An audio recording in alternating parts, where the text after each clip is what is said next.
Bismillah. Assalamualaikum warahmatullahi wabarakatuh. Alhamdulillah, segala puji bagi Allah yang telah memberikan kita nikmat iman, kesehatan, dan waktu sehingga kita bisa berkumpul di kajian sore hari ini. Salawat serta salam semoga senantiasa tercurahkan kepada Nabi Muhammad SAW, keluarganya, para sahabatnya, dan seluruh pengikutnya hingga akhir zaman. Kami ucapkan selamat datang kepada seluruh peserta kajian yang dirahmati oleh Allah. Pada kesempatan kali ini, insya Allah kita akan mendengarkan kajian dari Ustadzah Niswah Khairah LC, Hafidhahallah Ta'ala. Beliau adalah pengajar di Ma'had Al-Ihsan dan salah satu dosen Stai Ali bin Abi Thalib. Tema kajian kita hari ini adalah Syarah Umdatul Mar'ah, pembahasan lanjutan hadis ke-13. Semoga ilmu yang kita dapatkan bisa menambah keimanan, keistiqomahan, dan bermanfaat dalam kehidupan kita sehari-hari. Sebelum kajian dimulai, izinkan saya, Balkis Haniah, selaku host kajian pada sore hari ini, menyampaikan beberapa peraturan agar kajian berjalan dengan lancar. Yang pertama, mohon seluruh peserta untuk menonaktifkan kamera dan mikrofon selama kajian berlangsung. Yang kedua, jika ada pertanyaan, silahkan tuliskan di kolom chat, nanti di akhir kajian akan diadakan sesi tanya jawab. Yang ketiga, mohon untuk tetap menjaga adab-adab menuntut ilmu selama kajian berlangsung. Baik, tanpa memperpanjang waktu, mari kita mulai kajian hari ini kepada Ustadzah Niswah Khairah LC Hafidhahallah Ta'ala. Waktu dan tempat kami persilahkan. Baik, jazakillahu khairan atas waktunya yang diberikan kepada kami. Assalamualaikum warahmatullahi wabarakatuh. Waalaikumsalam warahmatullahi wabarakatuh. Innal hamdalillah nahmaduhu wa nasta'inuhu wa nastaghfiruh wa na'udzu billahi min syururi anfusina wa min sayyiati a'malina. Man yahdihillahu fala mudilla lahu wa man yudlil fala hadiyalah.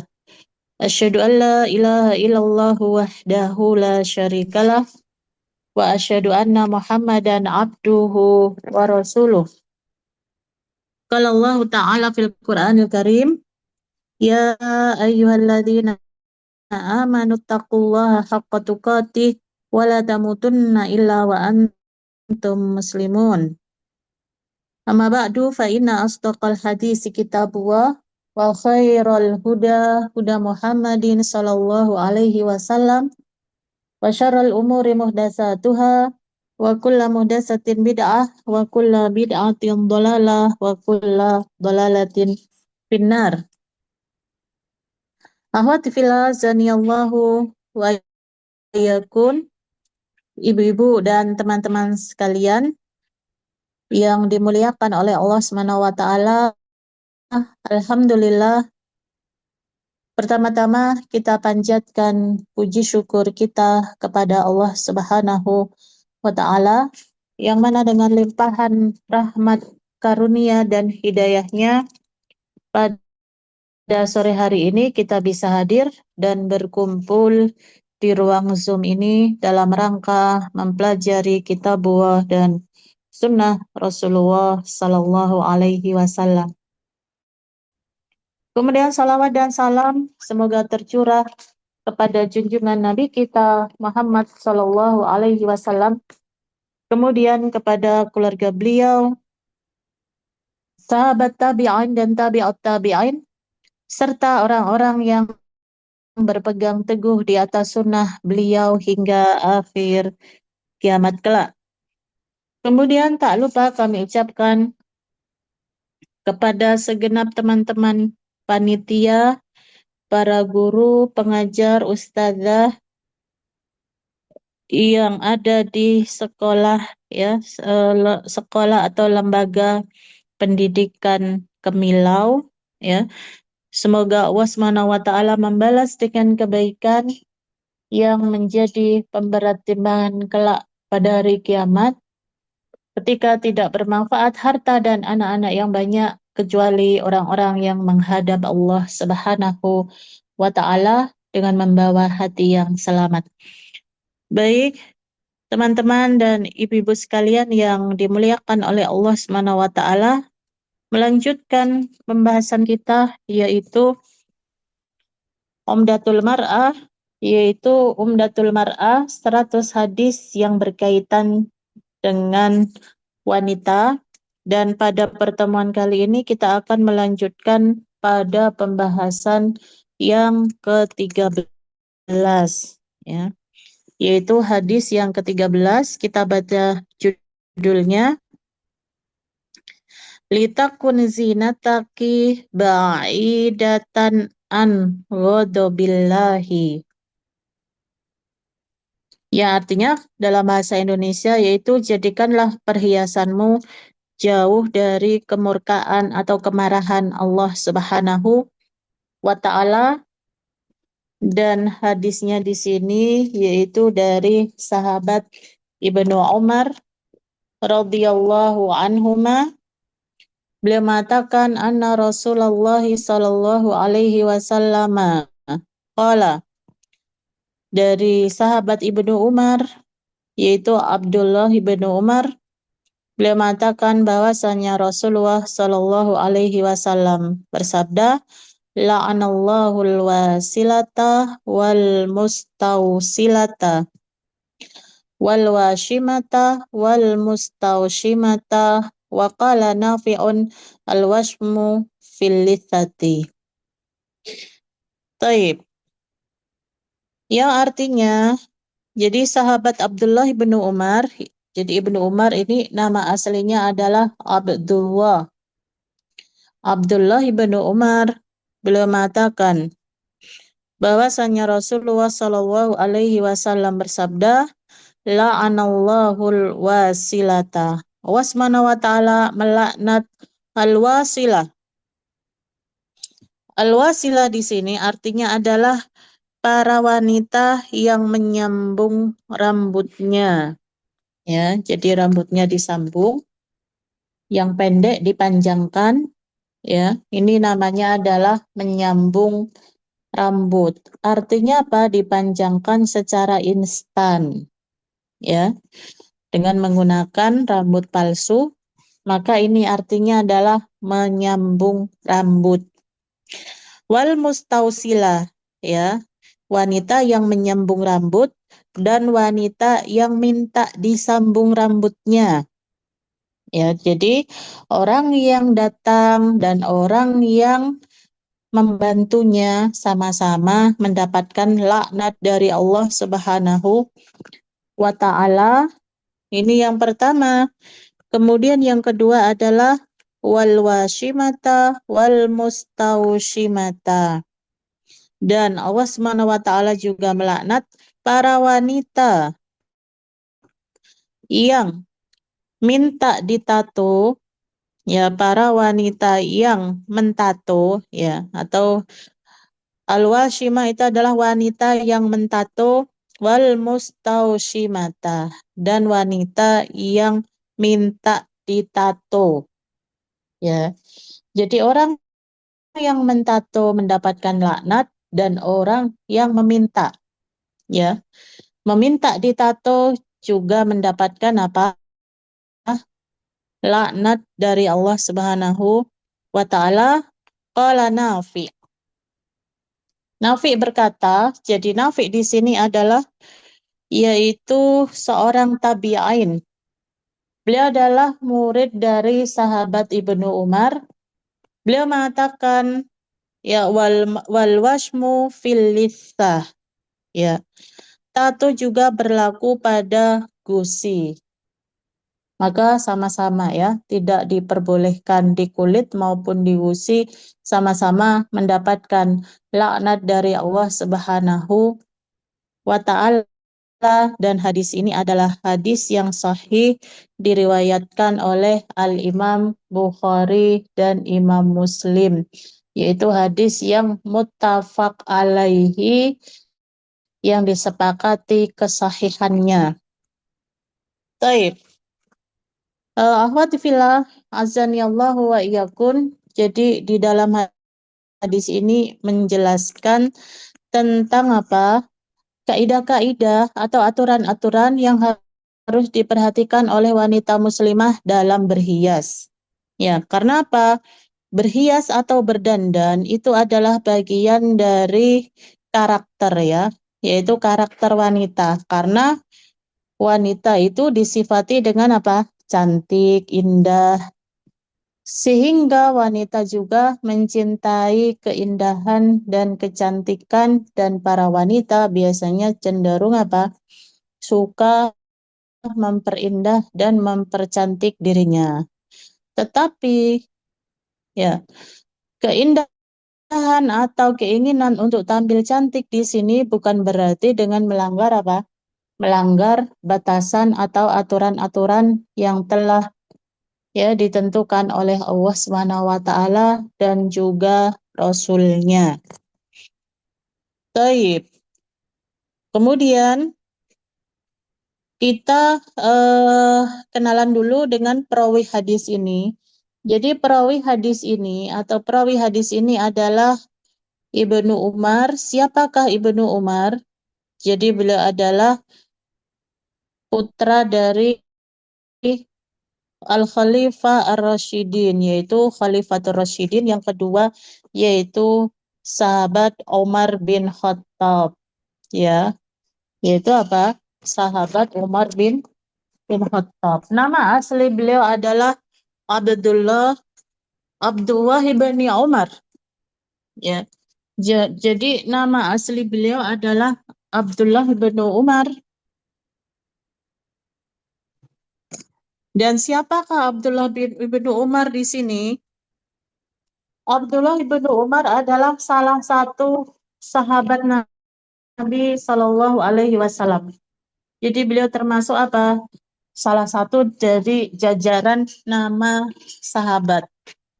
Beliau adalah sahabat Nabi dan ayahnya juga adalah sahabat Nabi, yaitu Umar bin Khattab, dan saudarinya adalah sahabat juga, dan istri atau salah satu dari istri Rasulullah Shallallahu Alaihi Wasallam yang bernama Hafsah, ya, yaitu Hafsah binti Umar. Jadi saudarinya Abdullah bin Umar ini dinikahi oleh Rasulullah Shallallahu Alaihi Wasallam.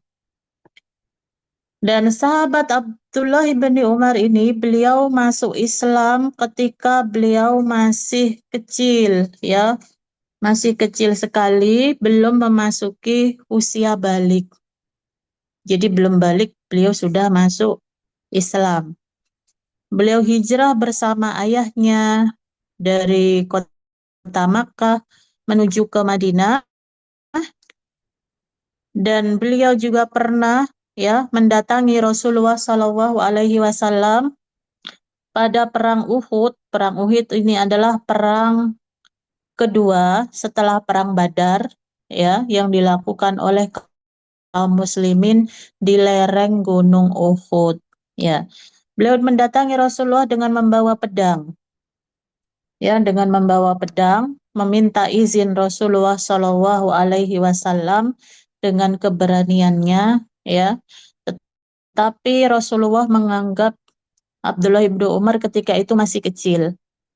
Ya, usianya masih 14 tahun, ya, dan usia 14 tahun ini belum dianggap balik, maka Rasulullah tidak memberi izin. Akhirnya Abdullah bin Umar kembali, ya, Bali.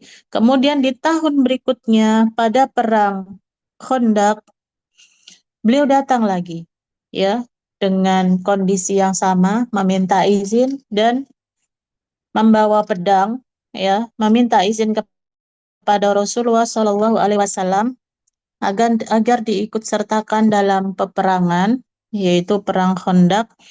Maka Rasulullah Shallallahu Alaihi Wasallam memberikan izin kepada Abdullah ibni Umar untuk ikut serta dalam peperangan. Ya, berarti ketika itu usianya adalah 15 tahun. Sehingga dari kisah Abdullah bin Umar ini, ya, para ulama mengambil pelajaran atau faidah bahwasanya batas seorang anak dikatakan memasuki usia balik adalah apabila memasuki usia 15 tahun atau usianya 15 tahun, maka dia dianggap sudah dewasa dan dihukumi di dalam Islam dia sudah balik, berarti sudah mukallaf, artinya mendapatkan beban syariat. Dan usia 15 tahun itu adalah salah satu tanda ya bahwasanya seorang anak baik laki-laki maupun perempuan itu sudah memasuki usia balik. Yang diperhatikan teman-teman, ibu-ibu sekalian, putra-putrinya ya, apabila belum ada tanda-tanda balik, misalnya apa? Belum haid, belum mimpi basah, ya. Kemudian usianya sudah 15 tahun, berarti putra-putri kita sudah balik. Artinya apa? Tidak boleh meninggalkan kewajiban syariat Islam. Karena sudah berlaku hadis Nabi, rufi al-qalamu an salasin. Bahwasanya pena itu diangkat dari 3 golongan. Yang pertama adalah anis sabiyyi hatta yahtalima, yaitu dari anak kecil sampai dia balik. Ya, berarti apabila sudah anak-anak kita, putra-putri kita sudah usia 15 tahun, sudah tidak boleh meninggalkan sholat. Ya, sholatnya sudah tidak boleh bolong-bolong. Ya, kemudian anak-anak yang gadis, yang perempuan harus menutup aurat ketika keluar rumah, ya. Auratnya harus dijaga, tidak boleh dibuka karena sudah balik, ya. Baik. Itu. Kemudian yang berikutnya, sahabat Abdullah ibnu Umar ini adalah termasuk salah satu sahabat yang ikut dalam baiat, ya, baiat kaum muslimin, ya, baiatur ridwan, ya, yang berada di baiat di bawah pohon, ya, sebuah pohon, dan ibunya bernama Zainab binti, yaitu Zainab, ya, yaitu ibunya bernama Zainab ibni Mad'un, saudarinya Utsman bin Mad'un, ya. Jadi ada sahabat yang bernama Utsman bin Mad'un. Jadi itu adalah pamannya Abdullah ibnu Umar. Taib. Kemudian Abdullah ibnu Umar ini adalah salah satu sahabat yang terkenal dengan apa? Yaitu semangatnya dalam mencontoh, mengikuti Rasulullah Shallallahu Alaihi Wasallam. Ya, yaitu sahabat yang paling semangat dalam iktida. Iktida itu adalah mencontoh Nabi. Mencontoh Nabi, karena apa? Semua yang dilakukan oleh Nabi, kemudian apabila kita mencontohnya, maka itu bernilai ibadah, mengikuti sunnah beliau. Ya, pernah suatu hari Abdullah bin Umar melakukan safar perjalanan jauh, kemudian apa? Beliau singgah di suatu tempat. Padahal beliau tidak ada hajat, tidak ada keinginan untuk singgah di situ, tetapi beliau singgah di situ ketika ditanya, kenapa engkau singgah di sini? Karena dahulu aku pernah ya safar bersama Rasulullah Shallallahu Alaihi Wasallam dan beliau singgah di tempat ini, maka aku pun mengikuti beliau pernah singgah di tempat ini. Dan sahabat Abdullah bin Umar, ya, beliau juga pernah mewarnai rambutnya ya dengan kuning kecoklatan. Maka beliau ditanya, kenapa engkau mewarnai rambut Anda ya dengan warna ini? Karena Rasulullah Shallallahu Alaihi Wasallam dahulu beliau pernah mewarnai rambutnya dengan warna ini, maka aku pun mengikutinya. Nah, itu gambaran singkat tentang sahabat Abdullah bin Umar. Baik, kemudian beliau juga faqih. Faqih itu adalah ya salah satu sahabat yang ya kapasitas ilmunya itu termasuk apa? Sahabat-sahabat yang senior dan kapasitas ilmunya sangat bagus. Beliau banyak meriwayatkan hadis-hadis dari Nabi Shallallahu Alaihi Wasallam, sehingga Abdullah bin Umar ini salah satu sahabat yang menjadi rujukan dalam masalah ilmu, ya, baik dari kalangan sesama sahabat maupun tabi'in, ya, sesama apa atau sesama sahabat maupun dari kalangan tabi'in. Jadi kalau tabi'in itu adalah generasi setelah generasi sahabat. Dan salah satu murid senior beliau adalah Nafi, dan di sini ya ada ya Nafi. Dilihat hadis yang terakhir, Nafi berkata, ya, Nafi berkata, maka Nafi di sini adalah apa? Murid sahabat Abdullah ibni Umar, ya, yaitu murid sahabat Abdullah ibni Umar, dan beliau apa? Banyak meriwayatkan hadis dari sahabat Abdullah ibnu Umar. Taib. Kemudian berikutnya, ibu-ibu dan akhwat sekalian yang dimuliakan oleh Allah Subhanahu wa taala, setelah kita memahami isi dari hadis ini, kemudian berikutnya yaitu minal fawaidi al-muta'alliqati bi maudu'il hadisi. Itu beberapa faidah atau pelajaran yang bisa diambil dari hadis ini. Yang pertama yaitu anna zinatal mar'ati laha dhawabitu fi syar'i tadbituha. Ya, bahwasanya berhias bagi wanita itu ada batasan-batasannya atau ada kaidah-kaidah yang harus diperhatikan. Karena apa? Karena berdandan bagi wanita itu bukanlah apa sesuatu atau berdandan yang diizinkan secara mutlak. Ya, jadi ada hal-hal yang dilarang dalam berhias yang harus diperhatikan oleh wanita muslimah. Di antaranya cara berdandan yang dilarang di dalam Islam adalah menyambung rambut, ya. Yaitu apa? Menyambung rambut dan juga mentato. Ya, di sini Allah Subhanahu wa taala melaknat melalui lisan Rasulullah Shallallahu alaihi wasallam, beliau melaknat wanita yang menyambung rambut orang lain dan juga orang yang minta disambung rambutnya juga sama-sama apa? Mendapatkan laknat, ya. Begitu juga yang kedua, tata cara berdandan yang dilarang di dalam hadis ini adalah mentato, ya, yaitu mentato tubuh. Ya, karena apa? Mentato itu sifatnya adalah apa ya? Yaitu ibaratnya memberikan cat, ya, cat secara permanen di dalam tubuh kita. Yang mana cat itu bisa menghalangi air wudhu, bayangkan.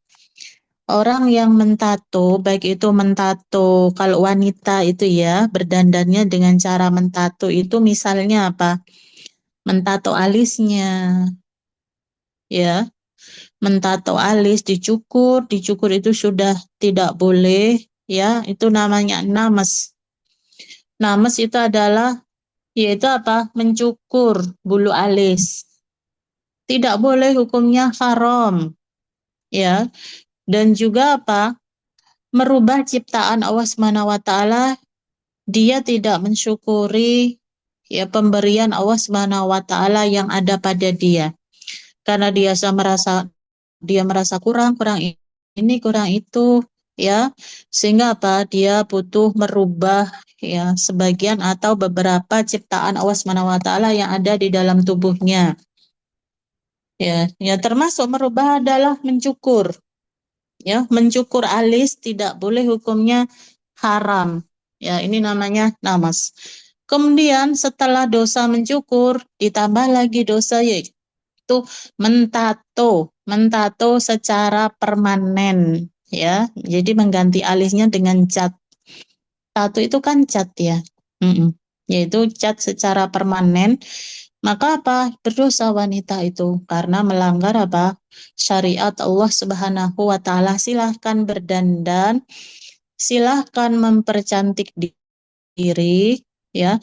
Tetapi mempercantik diri dengan perkara atau sesuatu yang dibolehkan di dalam syariat, bukan dengan melanggar ya syariat atau hukum-hukum Allah Subhanahu wa taala, yaitu dengan cara mentato.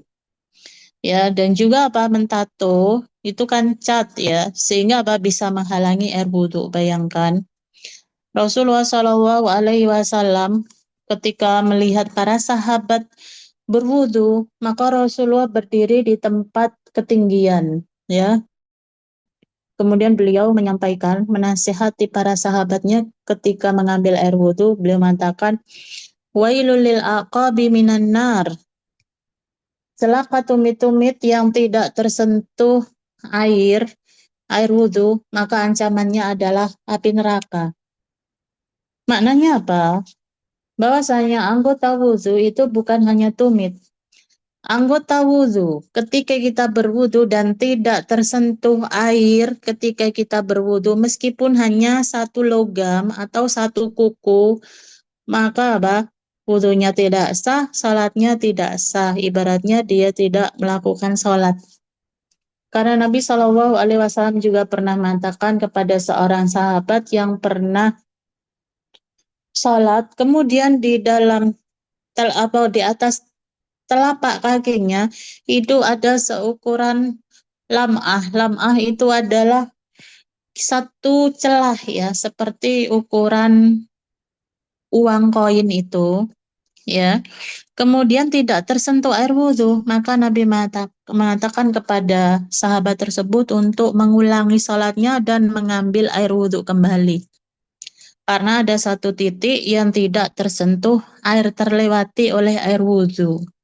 Ya, maka orang yang membuat tato di dalam tubuhnya, ya, maka demikian juga, ya, apabila anggota-anggota yang ditato itu adalah bagian dari anggota wudhu seperti wajah, tangan, ya, telapak kaki, maka terancam wudhunya itu tidak sah. Bayangkan, ya, tato-tato yang sifatnya permanen berarti apa? Seumur hidupnya sholatnya tidak sah, ya. Seandainya dia sholat, dia hanya melakukan aktivitas-aktivitas yang membuat fisiknya itu lelah, capek, ya, tetapi ibadahnya tidak diterima, tidak bernilai di hadapan Allah Subhanahu wa taala.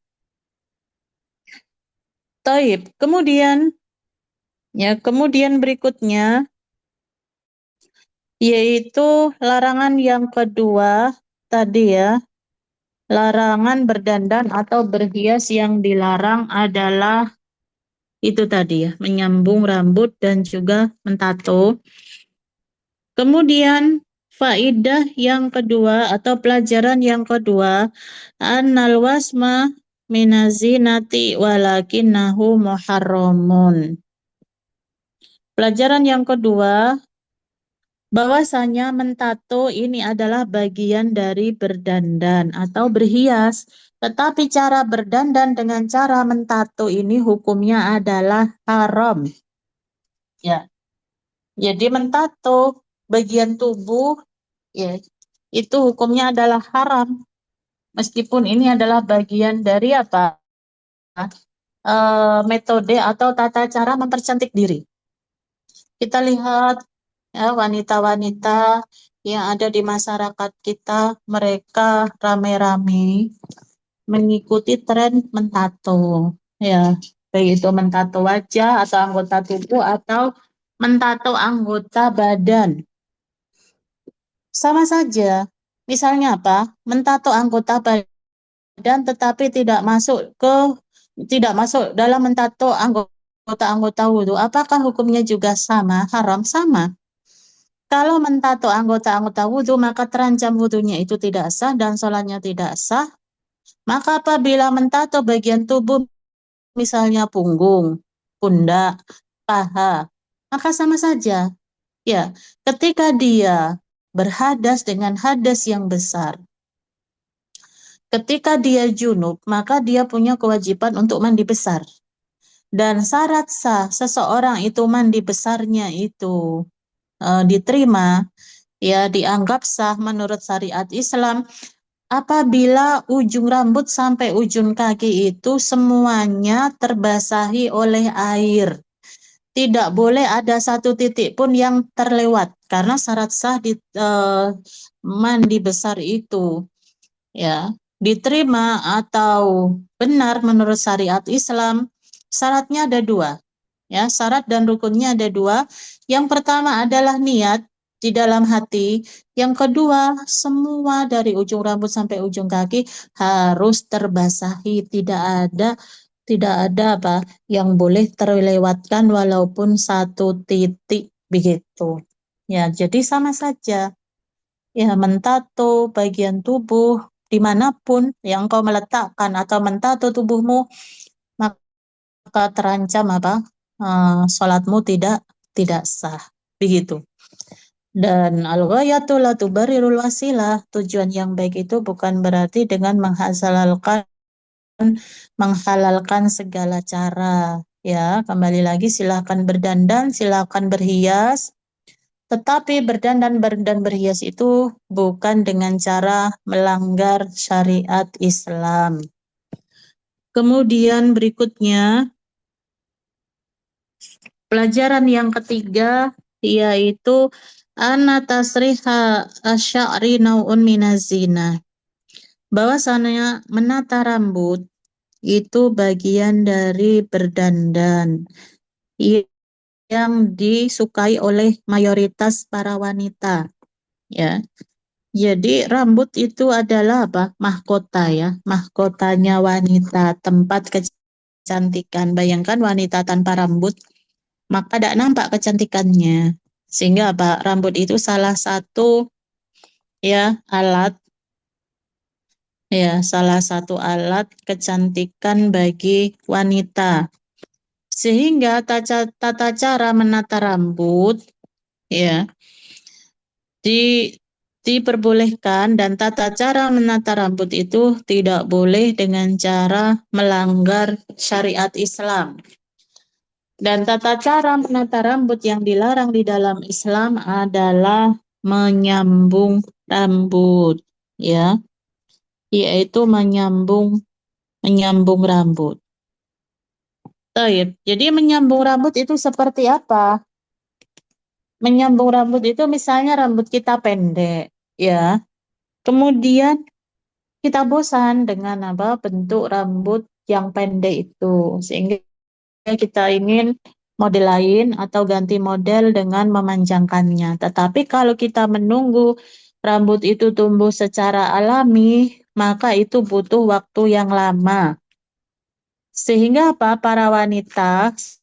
Sebagian para wanita mereka ingin apa? Memanjangkan rambut secara instan. Sehingga mereka mendatangi salon-salon ya atau hairstylist, orang yang memang spesialis dalam penataan rambut sehingga mereka menyambung rambutnya dengan rambut palsu. Sehingga apa? Memang di salon ada alatnya ya, cara untuk menyambung rambut sehingga rambut itu meskipun disambung dengan rambut yang palsu, maka akan nampak rambut itu alami, ya, panjang secara alami. Maka seperti itu dilarang di dalam Islam, tidak diperbolehkan. Orang yang datang ke salon minta disambung rambutnya, dia terjatuh dalam dosa besar, dan stylistnya orang yang menata rambut, yang mereka bekerja di salon-salon, maka sama-sama mendapatkan laknat ya, sama-sama terjatuh dalam dosa besar. Taib, ini faidah yang ketiga. Kemudian faidah yang keempat, ya, faidah yang keempat, anna tazayyun bitasrihi sya'ri jaizun. Bahwasanya berdandan atau berhias dengan menata rambut itu diperbolehkan selama ya tidak melakukan menyambung rambut ya. Jadi mau ditata ya, biasanya rambut itu diapakan kalau kita tata? Yaitu di rebonding ya, maka itu diperbolehkan, tidak dilarang oleh syariat Islam ya. Yang rambutnya lurus kemudian dibuat berombak keriting atau keriting dibuat lurus, maka itu boleh karena sifatnya, meskipun ini sifatnya adalah merubah ya, yang lurus jadi keriting, yang keriting jadi lurus itu boleh karena sifatnya tidaklah permanen ya. Misalnya para wanita atau wanita yang rambutnya itu keriting kemudian diluruskan, maka eh, para stylist atau orang yang menata rambut dan meluruskan rambutnya dengan alat atau dengan obat-obatan, maka ini sifatnya tidaklah permanen. Ini bisa bertahan mungkin 1 bulan, 3 bulan, atau 6 bulan. Setelah habis waktunya, maka rambut nanti akan kembali ke asalnya. Maka seperti ini boleh, ya, diperbolehkan di dalam Islam. Atau apalagi eh, eh, berhias atau berdandan, menata rambut, misalnya menyemir, ya, merubah warna rambut, maka diperbolehkan. Menyemir rambut itu diperbolehkan di dalam Islam dan tidak dilarang. Terutama apalagi rambut yang sudah beruban ya. Mm-mm. Wanita-wanita yang sudah memasuki usia 40 ke atas, biasanya apa? Ini alarm ya. Jadi alarm itu muncul dari kepala, muncul dari rambut. Oh, berarti kita sudah mendekati usia apa? Tua.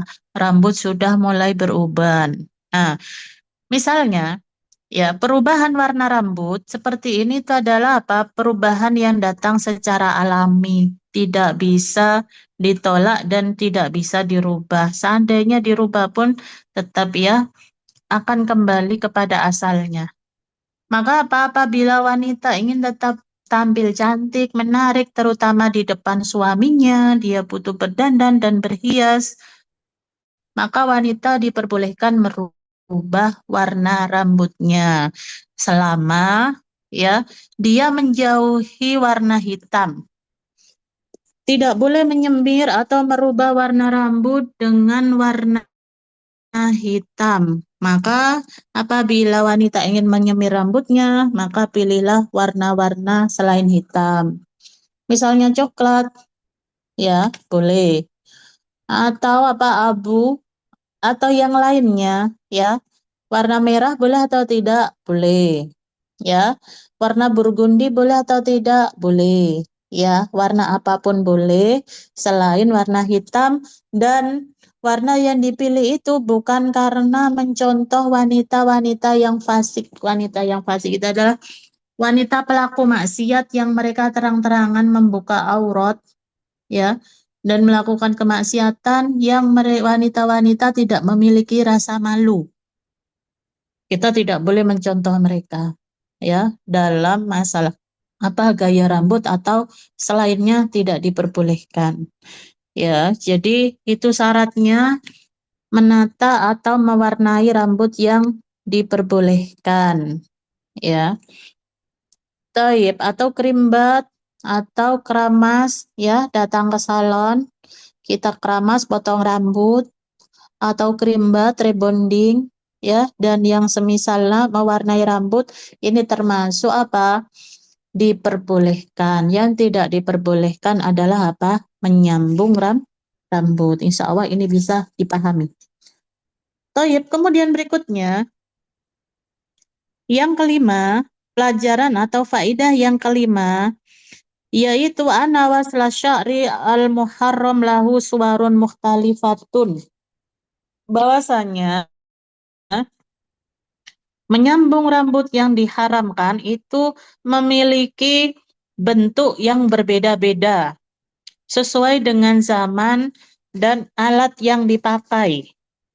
Ya, Misalnya apa? Menyambung rambut pada zaman dahulu mungkin dengan apa ya? Rambut palsu, ya, rambut palsu orang-orang tua kita dahulu kan rambutnya itu dikumpulkan, ya, kemudian nanti dibuat menyambung. Ketika sudah tua, rambut itu sudah mulai berguguran, ya, sehingga sedikit rambutnya supaya bisa disanggul, maka disambung lagi dengan rambut palsu. Maka itu tidak diperbolehkan. Ya, ini cara berdandan orang tua kita dahulu. Ah, kalau zaman sekarang bagaimana menyambung rambut yang dilarang? Seperti memakai rambut palsu. Ya, seperti apa rambut palsu? Wig, menggunakan wig. Wig itu kan rambut palsu. Tidak boleh, ya. Tidak diperbolehkan. Ini sama saja dengan apa? Merubah ciptaan Allah, kemudian menipu manusia, termasuk juga dalam makna menyambung.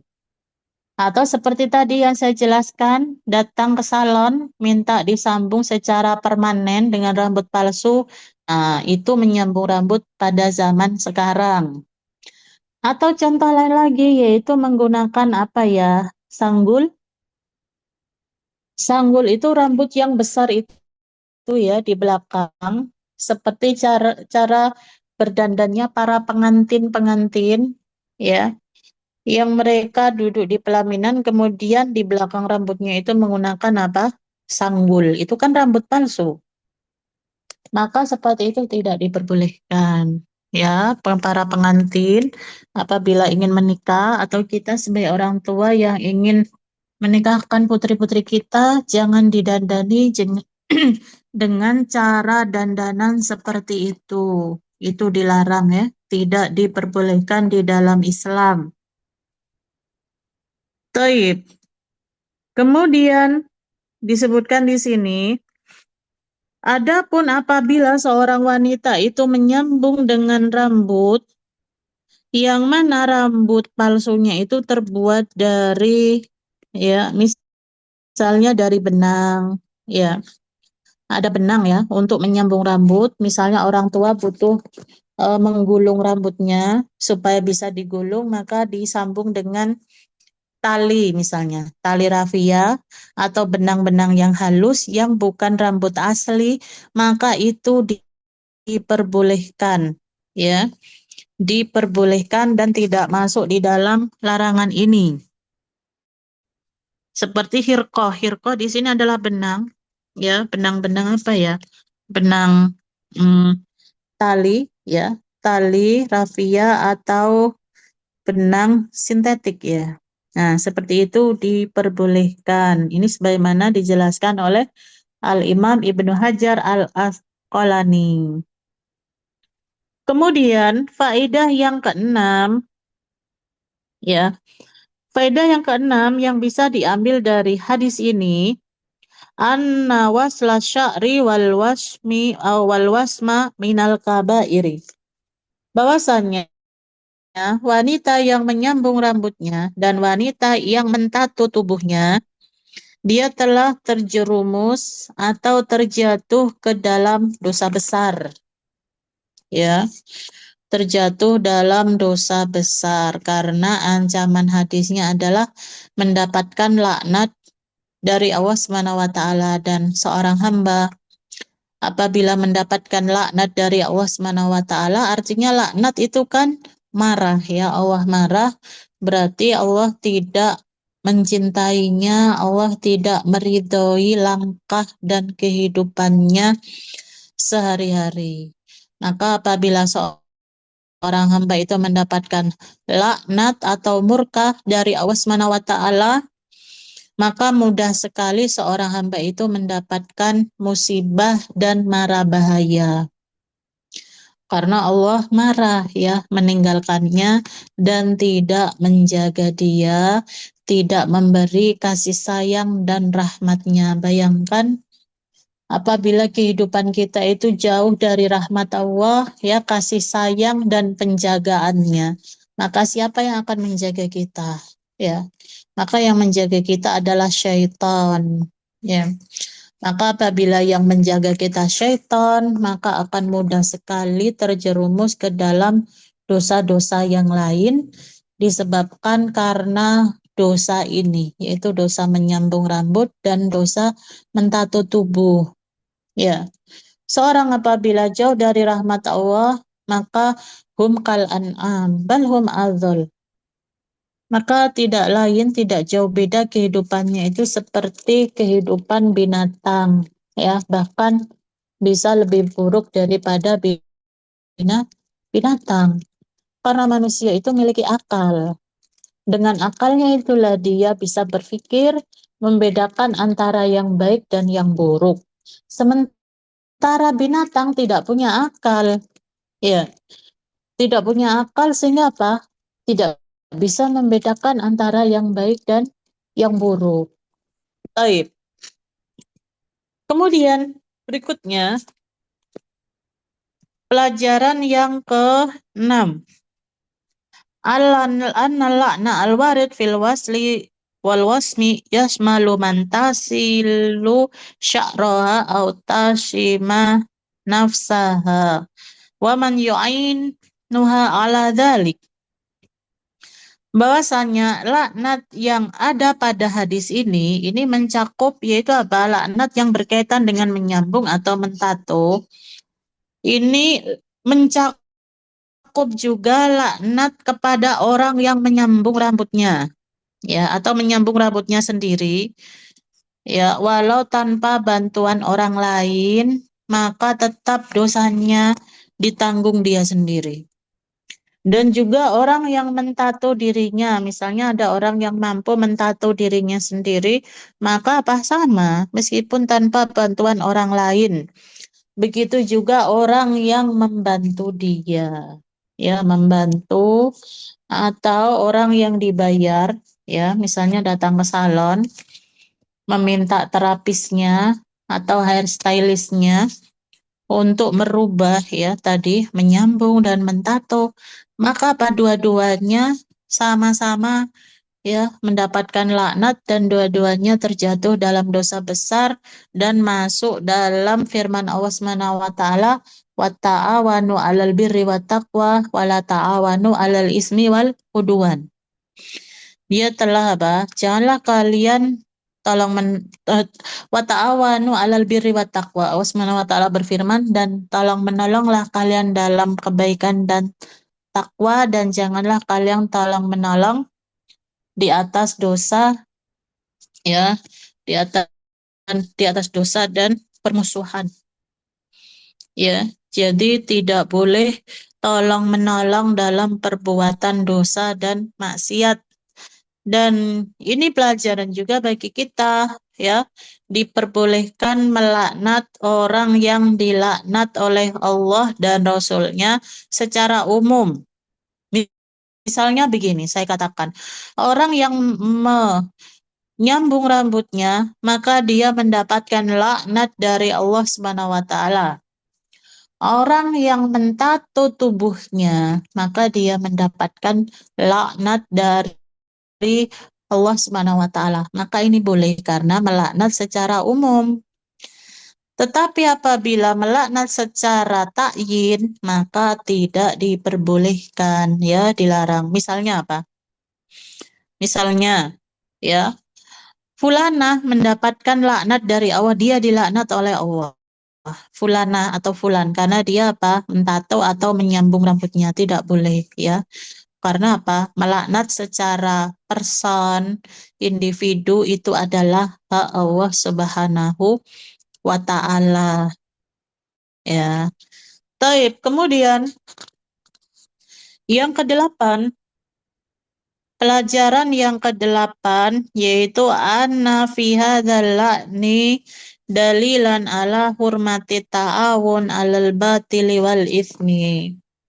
Bahwasanya di dalam hadis ini, ya, di dalamnya ada laknat, ya, laknat bagi para pelaku dan juga orang yang apa?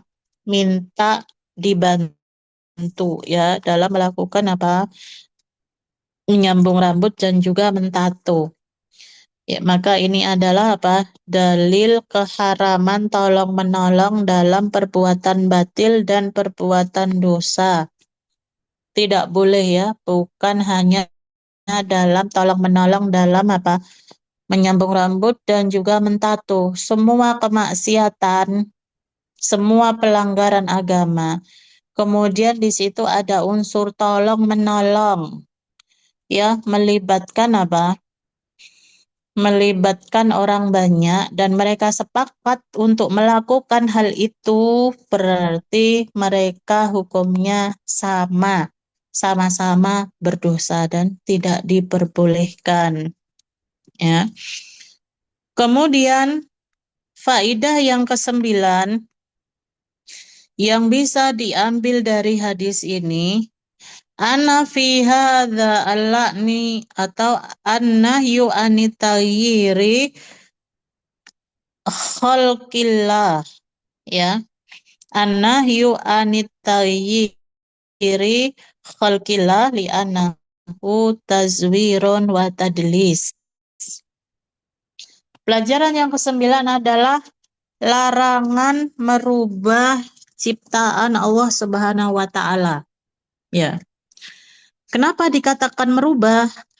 Karena apa? Contohnya tadi, menyambung rambut. Yang aslinya itu tidak panjang rambutnya, maka dipanjangkan. Berarti kan merubah. Ya, merubah dengan tangannya dia. Ya, berarti kenapa dia memanjangkan rambut? Artinya dia tidak terima. Ya, tidak ridho dengan apa? Ciptaan Allah Subhanahu wa taala sehingga dia merubah, ya. Kemudian yang kedua, kenapa mentato itu dikatakan merubah?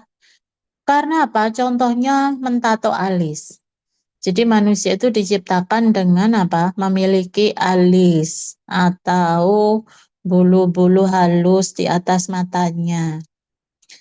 Kemudian apa? Ini adalah ciptaan ya, karunia. Kemudian apabila dia mencukur, maka dia merubah. Kemudian ditambah lagi tato, merubah lagi. Berarti apa? Dia tidak bersyukur.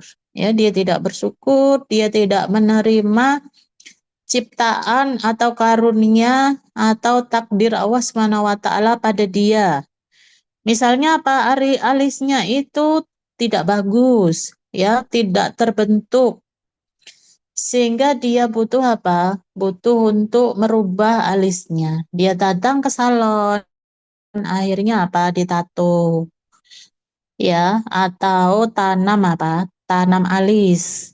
Sama, tidak boleh. Biarkan alis itu apa adanya. Ya, sebagaimana ciptaan atau pemberian Allah Subhanahu wa taala maka kita terima, tidak perlu dirubah-rubah, ya.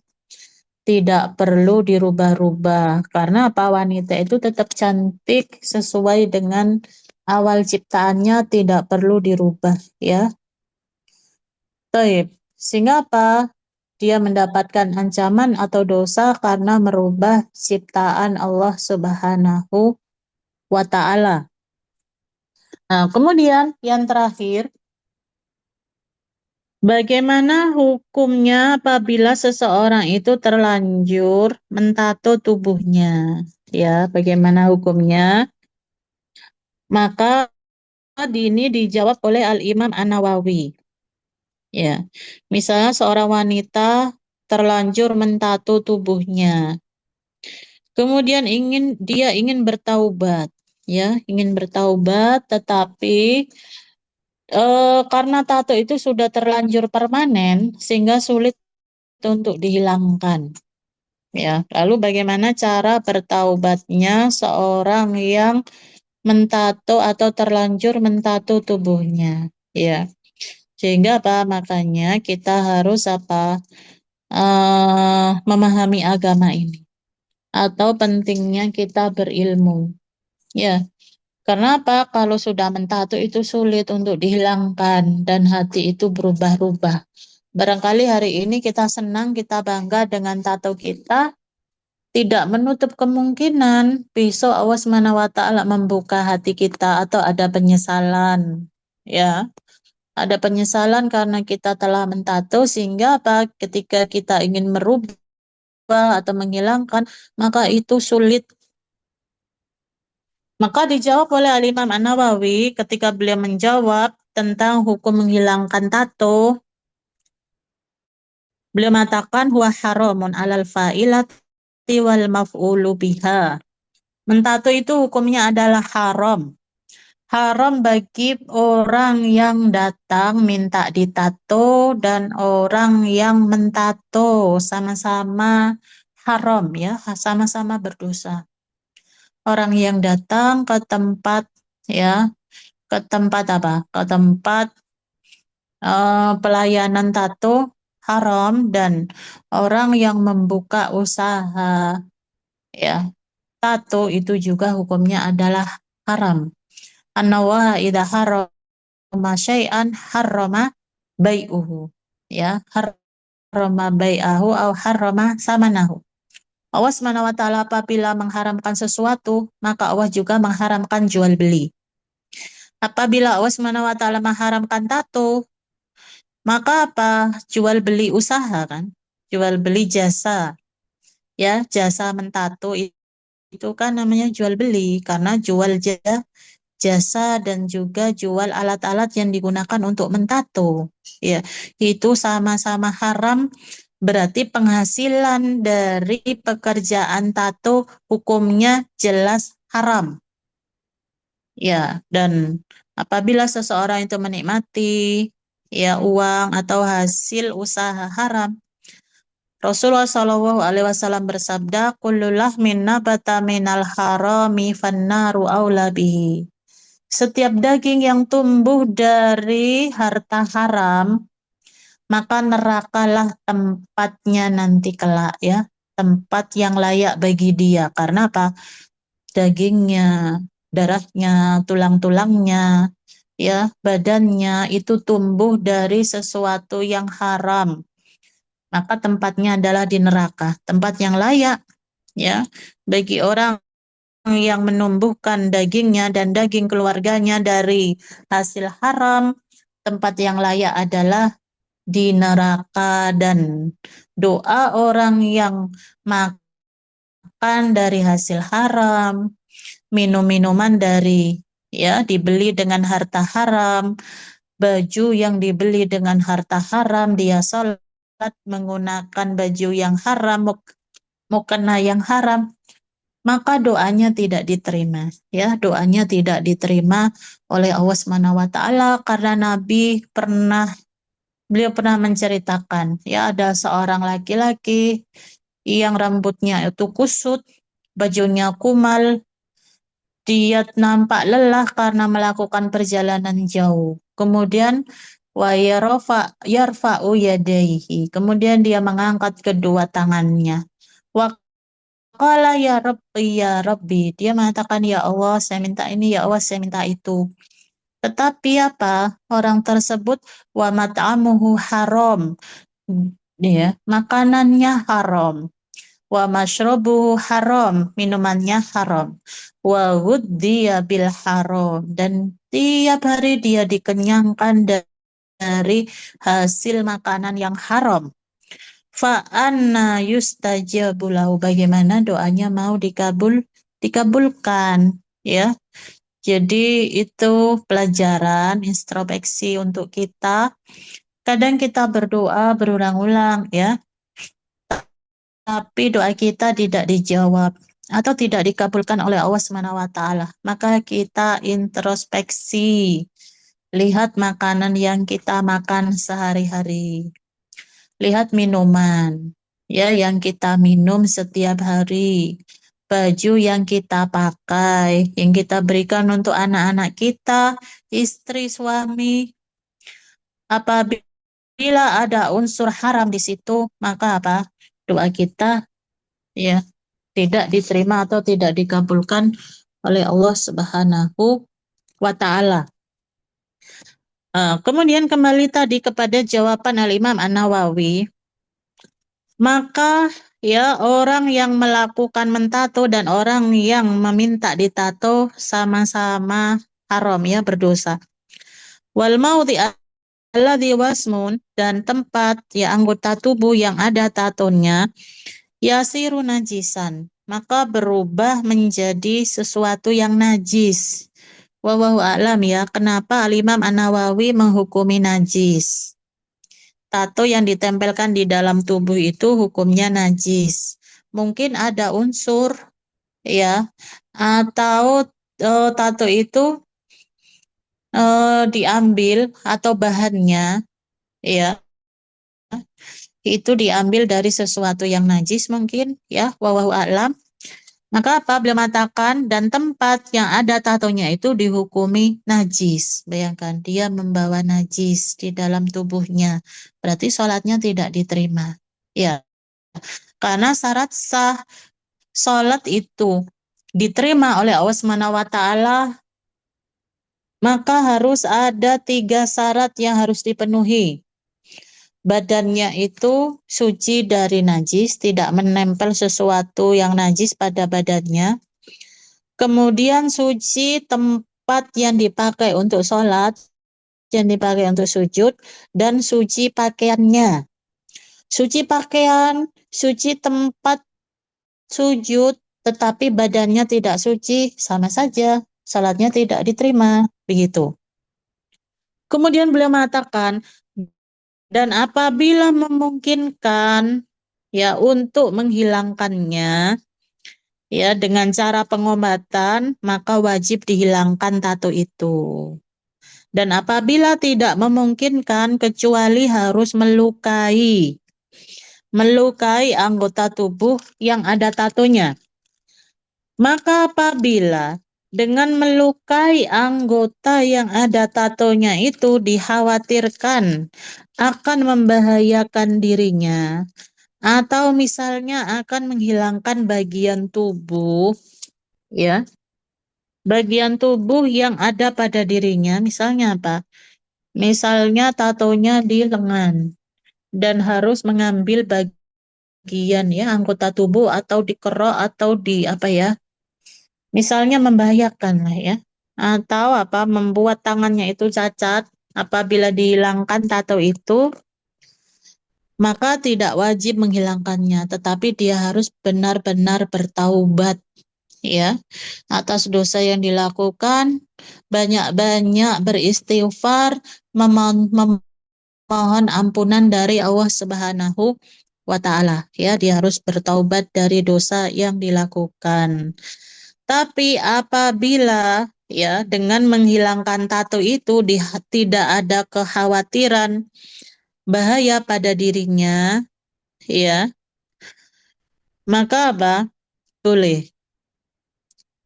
Boleh baginya untuk menghilangkan ya, lebih baik dihilangkan.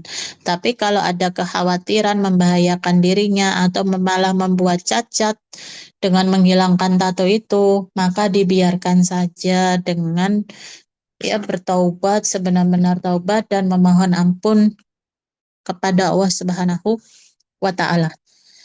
Taib. Mungkin demikian ya, insya Allah apa yang kita yang bisa kita pelajari pada sore hari ini yang berkaitan dengan masalah cara berdandan atau cara berhias bagi wanita muslimah. Semoga bermanfaat apa yang kita pelajari pada sore hari ini, dan sebelum kita tutup, barangkali ada pertanyaan atau ada penjelasan kami yang belum jelas, maka kami persilakan untuk bertanya.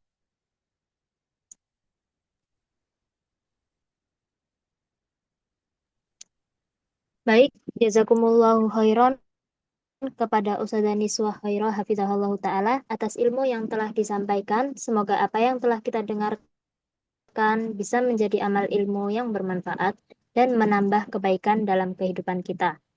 Selanjutnya, kita masuk ke sesi tanya jawab. Bagi yang ingin bertanya, silahkan menuliskan pertanyaan di kolom chat atau raise hand. Insya Allah Ustazah akan menjawab satu persatu pertanyaannya.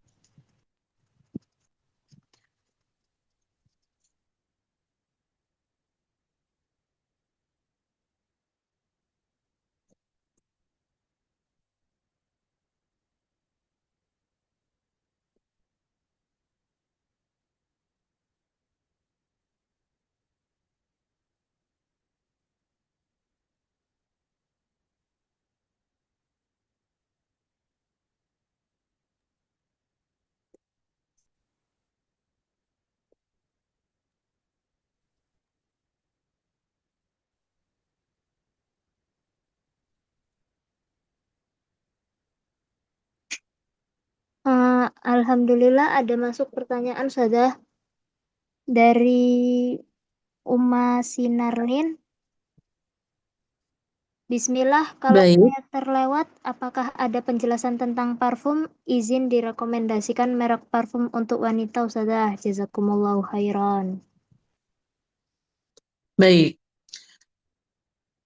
Toib, teman-teman dan umahat, ini ada pertanyaan. Waalaikumsalam warahmatullahi wabarakatuh. Yaitu pertanyaan tentang penggunaan parfum. Ya, bagaimana kaidah-kaidah ya atau batasan-batasan yang harus diperhatikan bagi wanita muslimah tentang penggunaan parfum. Ya, jadi di dalam Islam wanita tidak dilarang menggunakan parfum. Ya, karena parfum itu adalah bagian dari apa? Alat ya untuk berdandan atau berhias bagi wanita muslimah. Maka apa? Bagaimana eh, cara penggunaan parfum bagi wanita muslimah?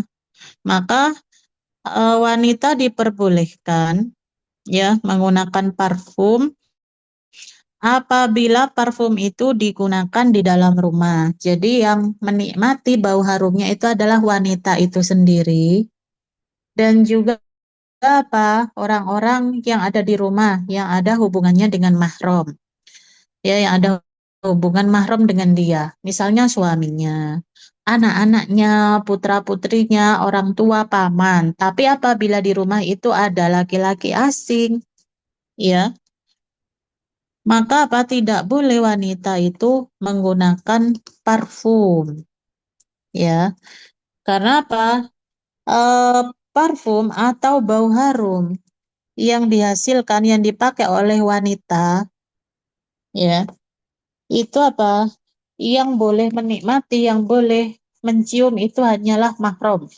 Apabila dinikmati oleh laki-laki asing, maka ini bisa menimbulkan apa? Fitnah, ya. Karena apa? Apabila wanita ya menggunakan parfum ya dan dinikmati oleh laki-laki asing, maka dia berdosa. Ya, bahkan Nabi Shallallahu Alaihi Wasallam bersabda, "Ayu mamraatin ista'torot summa kharajat."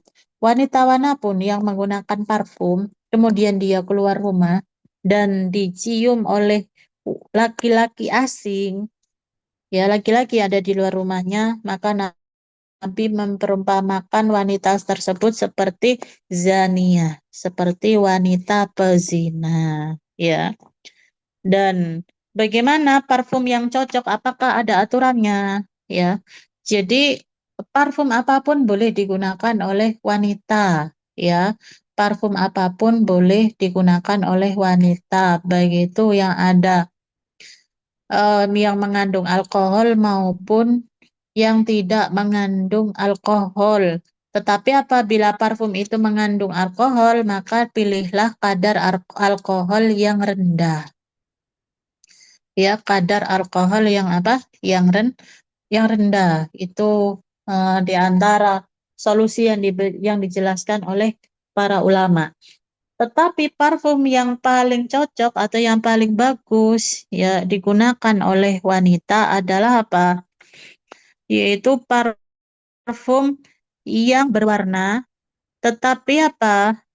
Tetapi baunya itu tidak terlalu menyengat. Nah, itu parfumnya apa?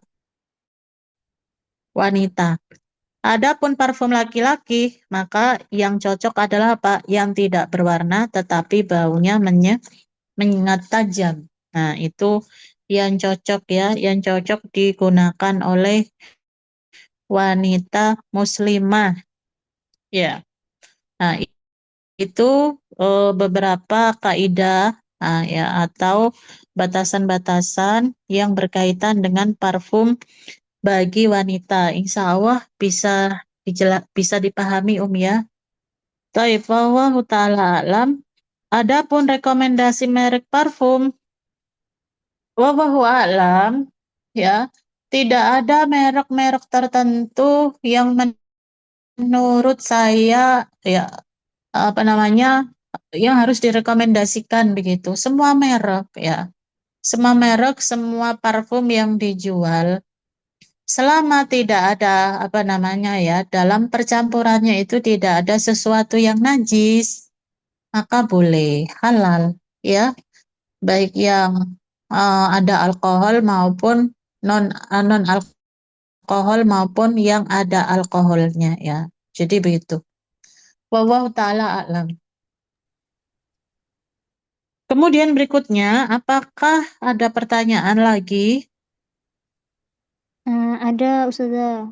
Pertanyaan kedua. Mhm. Bismillah. Assalamualaikum warahmatullahi wabarakatuh. Izin Waalaikumsalam.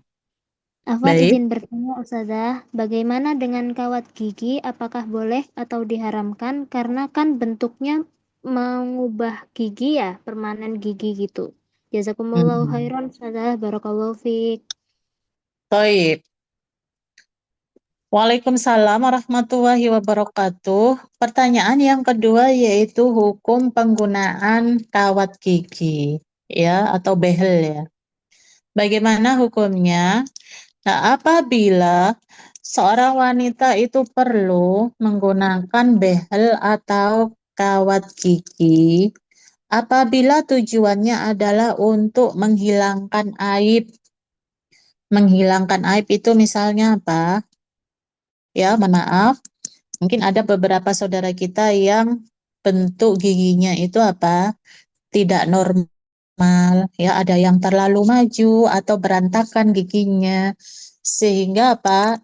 Ini membuat dia itu apa tidak percaya diri atau ya dia itu merasa ini adalah aib ya dan perlu ditata ya, maka diperbolehkan apabila tujuannya adalah untuk menghilangkan aib ya.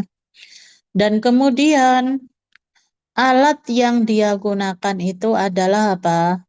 Sesuai dengan rekomendasi dokter yang terpercaya dan tidak membahayakan dirinya. Ya, tidak membahayakan apa? Tidak membahayakan kesehatannya, maka diperbolehkan. Jadi kesimpulannya, menggunakan kawat gigi, behel, ya. Apabila tujuannya adalah untuk menghilangkan aib, ya, seperti itu tadi yang kami sebutkan, gigi yang tumbuh berantakan, tidak beraturan, atau giginya terlalu maju sehingga butuh ditata, ya, dibuat normal, maka boleh. Ya, apabila untuk tujuan selain itu, maka tidak diperbolehkan. Begitu. Insya Allah bisa dipahami ya. Wallahu ta'ala a'lam. Berikutnya ada lagi pertanyaan. Oke Ustazah, pertanyaan ketiga. Bismillah, Assalamualaikum warahmatullahi wabarakatuh. Ustazah, izin bertanya tentang hukum memakai kutek kuku. Seperti itu bisa menghalangi wudhu atau tidak, Ustazah? Jazakumullahu khairan. Baik, jazakillahu khairan. Pertanyaan yang ketiga, ya, Waalaikumsalam warahmatullahi wabarakatuh, yaitu hukum penggunaan kutek atau pacar kuku. Kutek atau pacar kuku atau secara umum ya, menggunakan pewarna kuku, ya, maka apa? Itu bisa dibagi menjadi dua. Ya, perlu dirinci hukumnya. Yang pertama, apabila dia menggunakan pewarna kuku yang terbuat dari cat atau kutek ya bahasa kita, maka apa? Dia diperbolehkan menggunakan cat kuku atau kutek. Tetapi apabila memasuki waktu sholat, kutek atau cat itu sebelum berwudu harus dihilangkan. Nanti setelah sholat pakai lagi. Mau sholat waktu berikutnya pakai lagi. Tapi saya kira itu menyulitkan ya. Karena apa? Mungkin bagi wanita yang tidak ada pekerjaan, tidak mengurus anak, ya, tidak sibuk dengan pekerjaan rumah, yang profesinya hanya berdandan menyenangkan suami, mungkin cocok untuk menggunakan kutek dalam 5 hari, dalam 1 hari itu sebanyak 5 kali, karena minimal waktu sholat itu adalah 5 kali sholat wajib. Dan para sahabiat pada zaman dahulu begitu memang. Ketika mereka mau tidur setelah sholat isya menggunakan kutek. Ketika mau sholat subuh dihilangkan. Setelah sholat subuh nanti pakai lagi. Jadi begitu. Nah, kalau memakai kutek yang sifatnya itu cat, maka apa? Jika sifatnya seperti itu boleh, atau dia memakai kutek pada waktu ketika kedatangan tamu, yaitu haid, tamu bulanan. Karena wanita yang haid itu kemungkinan minimal 1 pekan ya. Ya, normalnya 1 minggu atau lebih, 10 sampai 12 hari. Maka dalam waktu 1 minggu atau sampai 12 hari itu dia menggunakan kutek untuk mempercantik diri, silahkan. Boleh. Karena apa? Wanita yang haid tidak punya kewajiban sholat. Ya, berarti dia tidak berwudu. Begitu. Tapi nanti apabila mau mandi besar harus dihilangkan terlebih dahulu. Ya, itu tentang penggunaan kutek. Yang kedua, apabila cat kukunya itu terbuat dari bahan-bahan alami yang sifatnya bukan cat yang apabila warna itu ditaruh di kuku maka diserap oleh kuku, ya, menyatu dengan warna kuku. Ya, seperti hina atau daun pacar. Jadi masa kecil saya dulu itu ada daun pacar ya. Kemudian kita haluskan supaya warnanya itu menyala, kita bakar dulu ya, taruh daun pisang kemudian kita panggang di atas tungku. Nanti warnanya menyala. Kita pakai semalam, besoknya Masya Allah warnanya bagus sekali. Ya, itu terbuat dari daun pacar. Apabila ya cat warnanya seperti itu boleh dipakai kapanpun karena tidak menghalangi tidak menghalangi air wudhu. Jadi itu ya tata cara berhias dengan menggunakan cat kuku atau pewarna kuku. Insya Allah bisa dipahami teman-teman ya. Wallahu ta'ala a'lam. Berikutnya ada pertanyaan lagi.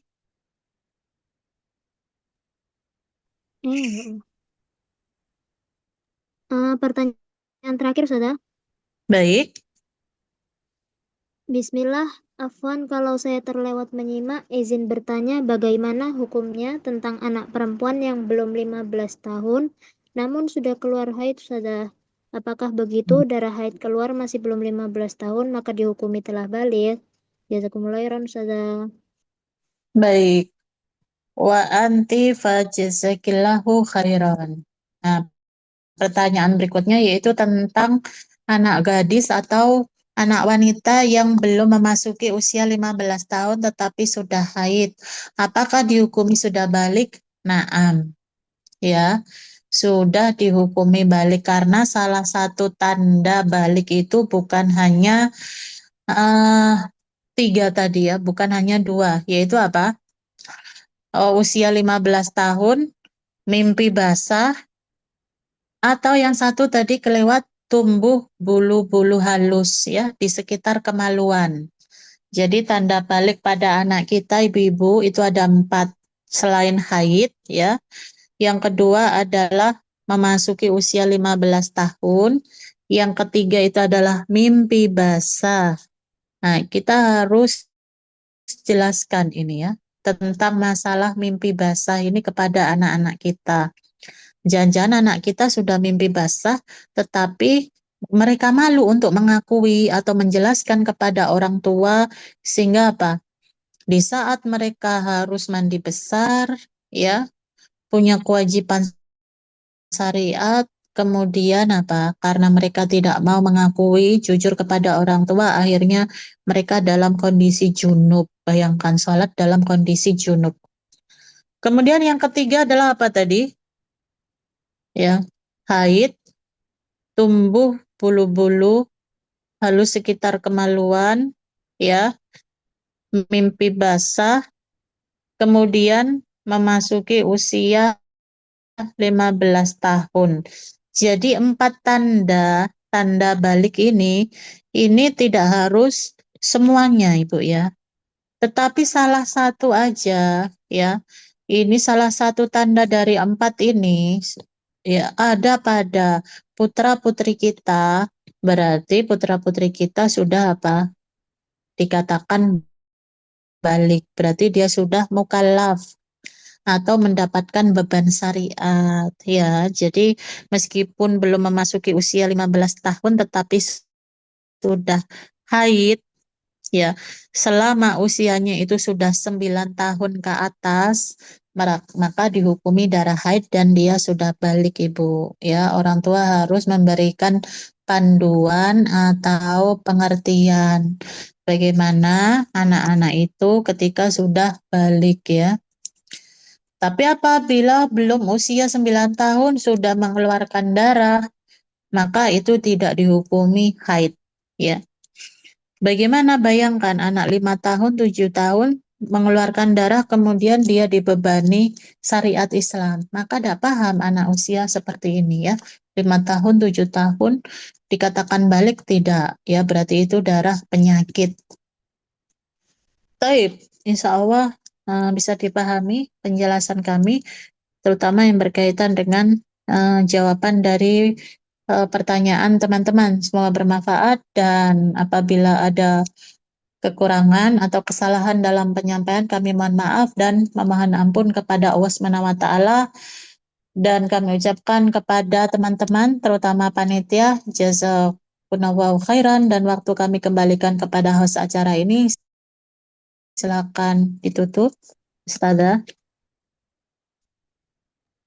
Masya Allah, jazakumullah wa jazakumullah khairan sudah. Alhamdulillah kita sudah berada di penghujung acara. Jazakumullahu khairan kepada Ustazah Niswa Khairah Hafizahullah Ta'ala dan seluruh peserta yang sudah hadir dalam kajian ini. Semoga apa yang telah kita pelajari hari ini diberkahi oleh Allah Subhanahu wa Ta'ala dan menjadi amal kebaikan di dunia maupun di akhirat. Sebelum kita akhiri, mari kita tutup majelis ini dengan doa kafaratul majelis. Subhanakallahumma wa bihamdika asyhadu an la ilaha illa anta astaghfiruka wa atubu ilaik. Wassalamualaikum warahmatullahi wabarakatuh. Waalaikumsalam warahmatullahi wabarakatuh.